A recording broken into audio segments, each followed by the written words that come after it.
The question is, an individual is endowed with an income of $142 and has a utility function that is u of x1 comma x2 is equal to x2 bracket x1 plus 1, where x2 and x1 are the two goods, where both the goods are positive, the quantities of both the goods. The unit price of good x1 is $2 and unit price of good x2 is $3. We need to find out the profit maximizing bundle. Okay, so basically what we are being told to find, if we have x1 on this side, x2 on vertical side, we are being told, given the budget line, okay, we want to reach to the highest possible indifference curve.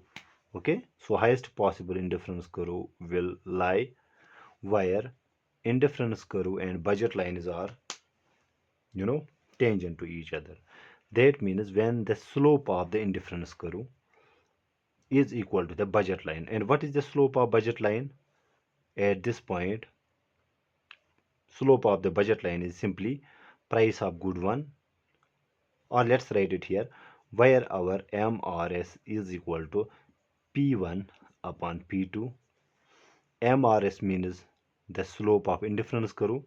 The ratio of the prices, that is P1 upon P2, is the slope of the budget line, where the indifference curve and budget line on tangent to each other. That will give us the utility maximizing bundle. We need to find out that very stuff. Okay, so what we are being given? We are being given the utility function u is equal to x2 times x1, if I multiply it here, plus x2. This is our utility function. Okay, we want to maximize this utility function. We are also being told that price of good one is equal to $2, price of good two is $3, income of the consumer is $142. If I construct the budget constraint, that will mean P1 times units of good one plus price of good two times units of good two should be exhausted on the income.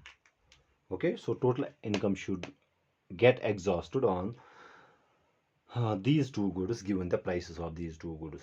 Our question is then, or our problem is to maximize this utility subject to this budget constraint. Given this budget constraint, we want to maximize our utility.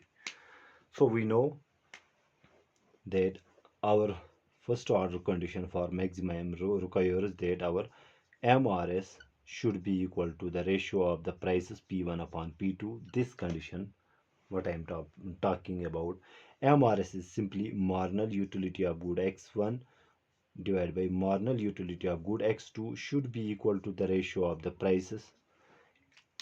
MU1 means the partial derivative of utility function with respect to x1, and MUX2 means the partial derivative of utility function with respect to good 2 should be equal to the ratio of the prices. Okay, so du upon dx1 means to take the derivative of utility function with respect to x1. If I take the derivative with respect to x1, derivative of x1 will be 1, so we will be left with only x2. Since no x1 is involved in the second term, its derivative will be 0. Then we divide and take derivative with respect to x2 of the utility function. Derivative of x2 will be 1, so we will be left with x1 plus derivative of x2 here will be 1, and it should be equal to the ratio of the prices. P2 is 2, P1 is 2, P2 is 3. That implies 3 times x2 should be equal to, I am cross multiplying it here, 2 times x1 plus 1, which gives us x2 is equal to 2 upon 3 x1 plus 1. Now plug this value back into the budget constraint. And where is our budget constraint? I have not constructed the budget constraint. Let me construct it. Okay, so budget constraint is P1. So what is P1? P1 is 2, P2 is 3, so in place of this I can write 3.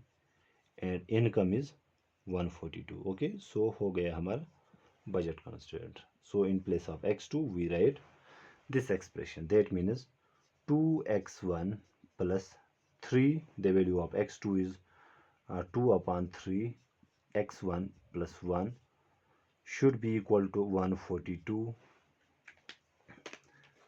That implies 3 and 3 gets cancelled.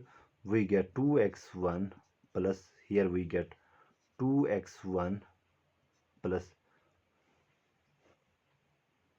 2 ones are 2 should be equal to 142, which implies that is okay, 4x1 is equal to, transposing 2 it will get subtracted with 142, so we will be left with 140 only. That means x1 will be equal to 140 divided by 4. So this is 4 3s are 12, 13 14, 4 5s are 20. That means optimal quantity of good x1 will be 35. So we got x1 is equal to 35. To find the value of x2, simply plug x1 into this relationship here. Okay, that gives us x2 will be equal to 2 upon 3. X1 we got 35 plus 1, so we have x2 will be equal to 2 upon 3 times 36. 3 ones are 3 12s are, so 12 twos are, I hope I did the calculation right here. So this comes out to be 24. That means consumer should consume 24 units of good x2 and 35 units of good x1.